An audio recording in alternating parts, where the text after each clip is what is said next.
शिव चर्चा कल दो धारी तलवार है, काटेगी। सभी पुराने लोग हैं, समझना चाहिए, ये काटेगी। तलवार है, तलवार पे हमारी आपकी गर्दन लटकी है। शिव चर्चा नहीं करेंगे तो गुरु हमारे शिव नहीं हो पाएंगे। शिव चर्चा करेंगे, ईर्ष्या क्रोध अहंकार का मिक्सअप कर देंगे तो भी हमारी आपकी गर्दन कटनी ही कटनी है। इसीलिए जो कहा है अक्षर सह उसको लागू करिए और किसी की बात मत सुनिए। यहाँ कोई बाबा नहीं है शिव शिष्य परिवार में। आप डरते क्यों हैं? अरे सीना ठोक के चलिए, महादेव का चेला है आप। डरना है तो अपने गुरु से डरेंगे, कहना है तो हरिंद्र से कहेंगे। साहब दीदी का प्यार ही हमारे आपके जीवन की छांव और धूप का काम करती है, निकालती है इस दुनिया से। और कोई हमारा आपका साथी नहीं है। जहां जाएंगे फंसेंगे, वो हम हो चाहे कोई हो, उसे अपने में फंसाएगा। क्योंकि हमारे पास है क्या आपको देने के लिए? हमारे पास है क्या? जो मेरे पास है वही ना दूंगा आपको। मेरे पास ईर्ष्या है, मेरे पास क्रोध है, मेरे पास अहंकार है, मेरे पास घृणा है, मेरे पास पाप है, मेरे पास अपनी प्रतिष्ठा है। जो मेरे अंदर है वो मैं आपके अंदर डाल दूंगा। आप मेरे में सटेंगे तो जो मेरे अंदर है मैं आप में डाल दूंगा। तो क्यों सटेंगे हम आप में? क्यों सटेंगे आप में हम?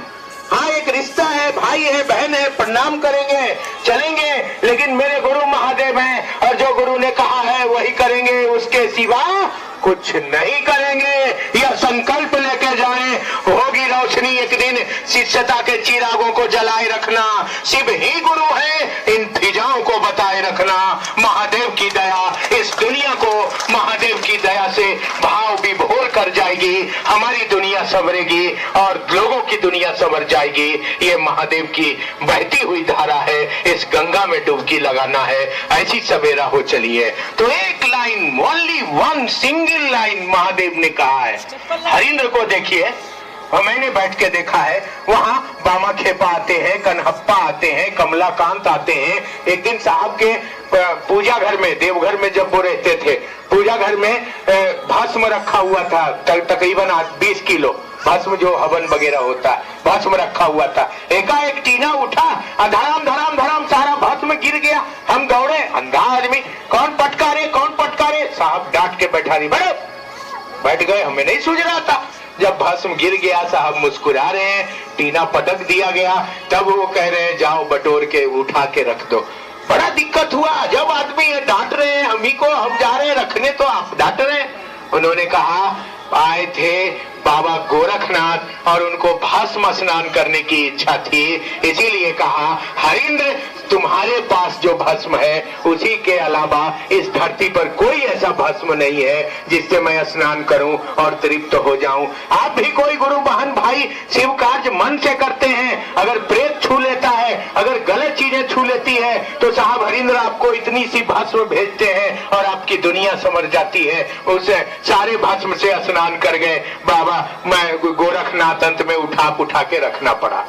एक दिन मैं उनके कमरे में जा रहा था, गया, जाता रहता हूं, उनकी दया, भला मेरा क्या औकात, नाली का कीड़ा, गया और गद से बैठ गया। डांट दिए वो, खड़े होइए, तमीज नहीं है आपको, बैठ जाते हैं। अरे भाई नीचे बैठ रहा हूँ फिर भी डांट रहा, कोई पलंग पे सोफा पे थोड़ी बैठ रहा हूँ। दिमाग खराब हो जाता है। एक्चुअली उसके सामने हम लोग जगत के ठहरे मानव, वो कहा महादेव। खड़े हो गए चुपचाप ऐसे चोर की तरह। फिर 10 मिनट के बाद शांत हुए और मुस्कुराए, बैठो मंटू। हमने कहा दिमाग खराब है, इनके पास रहेंगे तो मेरा भी मेंटल अपरेटस खराब हो जाएगा। फिर उन्होंने कहा 10 मिनट के बाद, जानते हो मैंने तुझको क्यों डांटा? बैठे हुए थे बाबा कीनाराम, बनारस में है, अवधूत है, शरीर छोड़े हुए 400 साल हो गया, 300 साल हो गया। बैठे हुए थे बाबा कीनाराम और बात हो रही थी उनकी उससे। मुझे अंधा आदमी क्या पता, मैं जाके उनके गोद में थक से बैठ रहा था। और अगर कीनाराम किक मार देते तो हम हुगली नदी के पार हो जाते, क्योंकि वो गुस्सा हो जाता है। वो अदरीस आदमी है, उसके गोद में आप बैठ गए। उसके पहले साहब ही गुस्सा हो गए। बाबा कीनाराम ने कहा छोड़ दीजिए, बच्चा है, क्या पता है। साहब ने कहा इसीलिए मैंने तुझको डांटा, मेरी आंखों में आंसू आ गया। मैंने उस पुस्तक में लिखा है, जब धरती पे अपनी माँ अपने बच्चे को पहचानने से इनकार कर रही है, जब अपने पिता परवरिश करने से इनकार कर रहे हैं, तब मिला एक आध्यात्मिक पिता साहब श्री हरिंद्रानंद। और आज इस दुनिया के रग रग में उसके ही जोश और जुनून बह रहे हैं। न होते वो तो शिव गुरु थे ही, पूर्व पाषाण काल से वह शिव हैं और उनकी आदि शक्ति है महाकाली है जो आपके यहाँ बैठी है।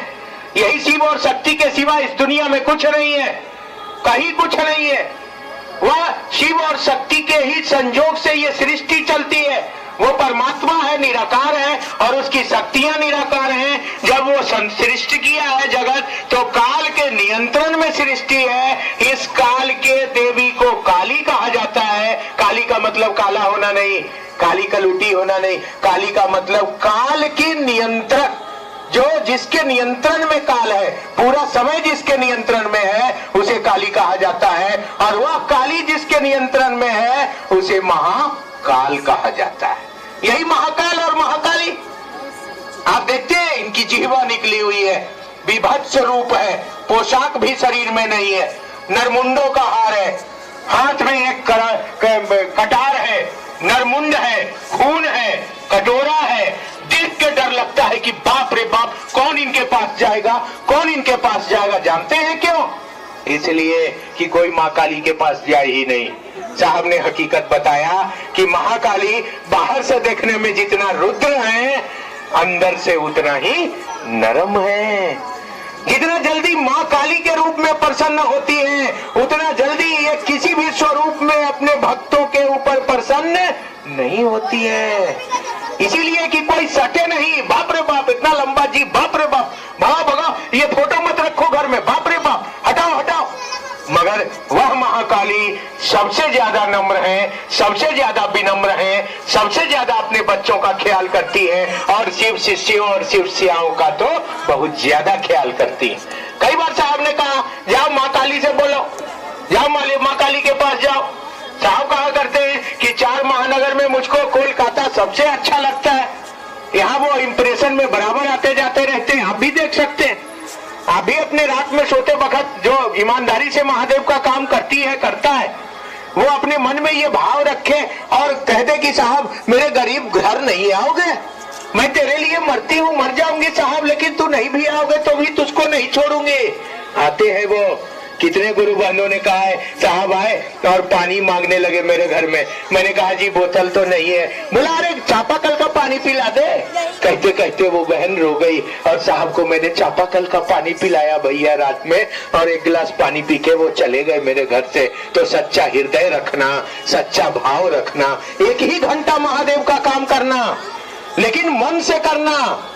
इस समय जो शिव चर्चा में बैठना तो अपने मन को कहीं मत जाने देना, न घर जाने देना, न बाहर जाने देना, न ईर्ष्या और क्रोध में जाने देना, न अहंकार में जाने देना, न घृणा में जाने देना, न किसी गुरु भाई बहन के बारे में गलत सोच में जाने देना।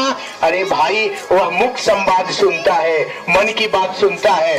तो हम आप शिव चर्चा में बैठते हो तो करते क्या हो? मैंने देखा है ये झुमका कितने में खरीदी हो? ये अभी नया स्टाइल में आया, तोता वाला, पिंजड़ा के अंदर तोता, झुनुर झुनुर, बैठ के गप चल रहा है, इधर शिव चर्चा हो रहा। कुछ गुरु बहन गुरु भाई के बारे में, हाँ वो गुरु भाई बहुत ज्यादा काबिल हो गया, देखते हैं उसको, अच्छा ठहरिए ना, उसको समझा देंगे। गुरु बहन को हाँ वो बहुत अपने आप को काबिल बुझ रही, ठहरिए ना समझा देंगे। ये बैठक है, खुले मन से होती तो मैं ये बात नहीं करता। ये बैठक है इसलिए आप काम करते हैं। इसीलिए बहुत लोग, अरे तुम्हारे घर में बहू आई है, उधर की लड़की तो बड़ी खचड़ी होती है, झगड़ा उगड़ा करते रहती है क्या? इधर हो रहा है महादेव गुरु है, शिव को गुरु बनाइए, शीशे का भाव दीजिए, कपार भाव दीजिएगा, भाव तो लगा हुआ है भाव में, धरती के चक्कर में क्या होगा? वही होगा चित्रकूट के घाट पे वैभव संतन की भीड़, और तुलसीदास चंदन रगड़े, और तिलक लेत रघुबीर, चलियो गया तिलक लेके रघुबीर, और तुलसी जी रगड़िए रहे हैं कि रघुबीर आएंगे चंदन लगाएंगे।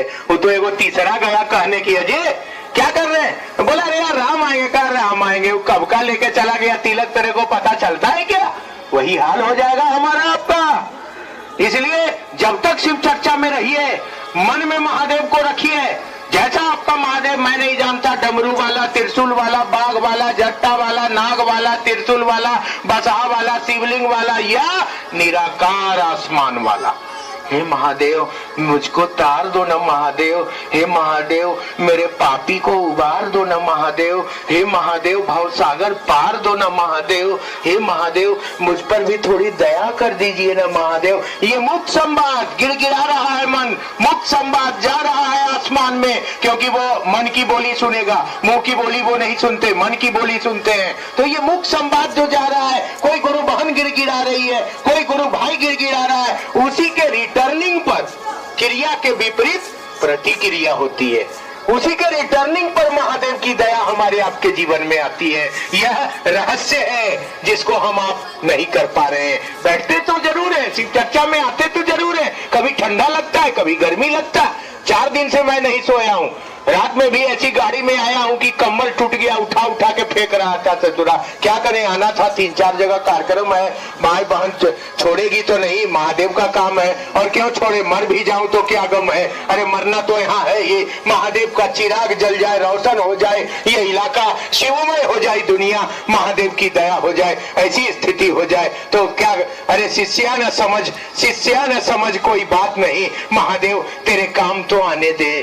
शिष्य मत समझ महादेव, कोई लेना देना नहीं है, लेकिन महादेव इस पापी के शरीर से तेरा कुछ काम तो हो जाए महादेव, कुछ तो तेरा काम हो जाए, ताकि उबर जाऊं मैं इस जिंदगी से।